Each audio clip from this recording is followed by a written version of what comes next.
But Zohran continues and thanks all of the third world immigrants who voted for him and refuses to acknowledge any Americans. Thank you to those so often forgotten by the politics of our city who made this movement their own. I speak of Yemeni bodega owners and Mexican abuelas, Senegalese taxi drivers and Uzbek nurses, Trinidadian line cooks and Ethiopian aunties. Yes, aunties.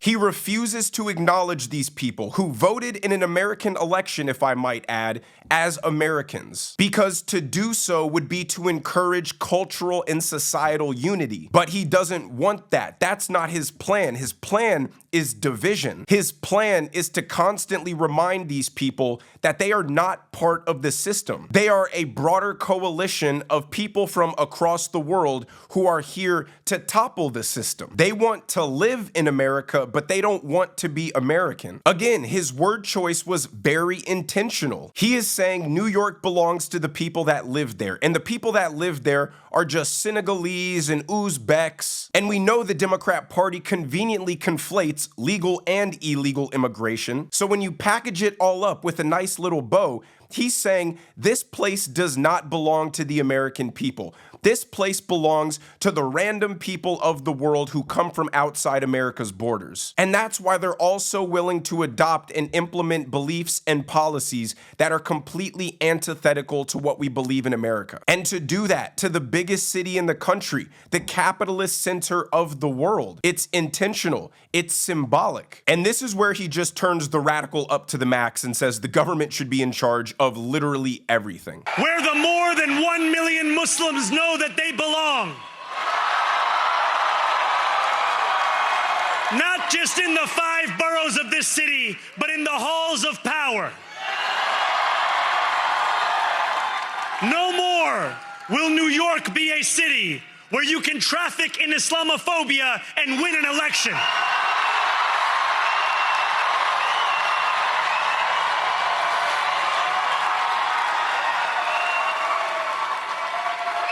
This new age will be defined by a competence and a compassion that have too long been placed at odds with one another. We will prove that there is no problem too large for government to solve and no concern too small for it to care about.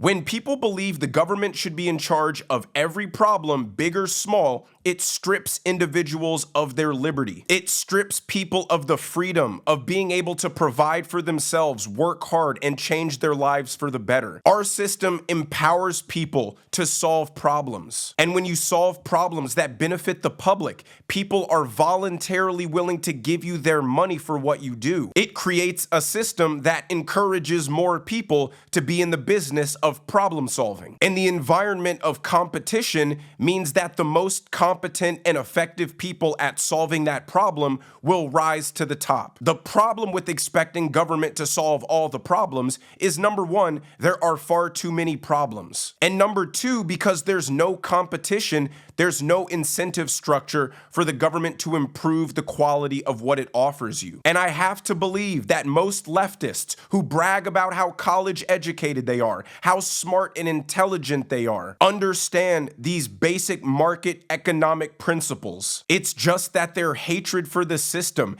and blind devotion for cultural Marxism has to drive everything they do and believe in. American capitalism single-handedly lifted the world out of poverty. That's not a MAGA conspiracy theory. And yet they want to replace it with a system that has led to poverty and destitute everywhere it's been implemented. It's because they don't expect it to work here. They hope that it creates the same result it creates in North Korea, Venezuela,